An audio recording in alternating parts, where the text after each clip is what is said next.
आज प्रधानमन्त्री तथा मन्त्री परिषदको शपथको विषयमा आज बिहानदेखि सञ्चार माध्यमहरूमा विभिन्न समाचारहरू आएका थिए। त्यस क्रममा सुदन गुरुङको नाम गृहमन्त्रीमा आउँदै गर्दा उहाँको विषयमा सामाजिक सञ्जालमा व्यापक टीका टिप्पणी क्रिया प्रतिक्रियाहरू भए। उहाँले सुदन गुरुङ जस्तो मान्छेले, अपरिपक्व मान्छेले गृहमन्त्रीको काम गर्न सक्छ र अथवा सक्दैन भन्ने आदि इत्यादि विभिन्न कुराहरू त्यहाँ उठे।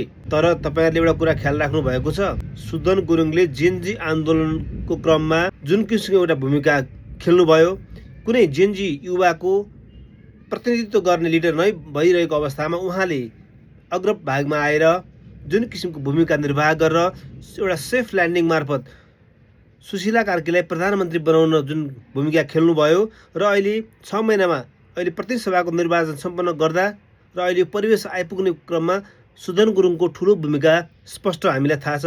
त्यो कुरा ध्यानमा राख्न सम्पूर्ण क्रिया प्रतिक्रिया र नेगेटिभ मेसेज प्रवाह गर्ने मित्रहरूलाई म भन्न चाहन्छु, हामीले अहिले हतारमै आवेगमै यसरी क्रिया प्रतिक्रिया गर्नुभन्दा पनि अब उहाँको आगामी कालमा उहाँको कार्य सम्पादन हेरेर अथवा हामीले उहाँलाई सल्लाह सुझाव दिएर जेनजीको मर्म र भावना अनुरूप काम गर्नको लागि हामीले उहाँबाट आशावादी हुनुपर्छ र त्यो कामको लागि हामीले वेट पनि गर्नुपर्नेछ।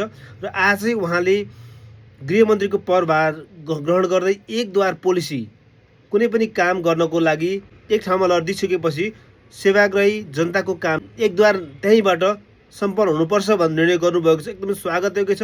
त्यसैले आज सामाजिक सञ्जालबाट टीका टिप्पणी गरेर साथीहरूलाई धैर्य गर्न र उहाँको काम, कार्य सम्पादन र कार्य मूल्याङ्कन तत्पश्चात मात्रै गर्नुहुन तपाईहरुलाई म अनुरोध गर्दछु। गोर्खा क्षेत्र नम्बर 1 बाट विजयी सुदन गुरुङ भाइलाई सफल कार्यकालको शुभकामना। धन्यवाद।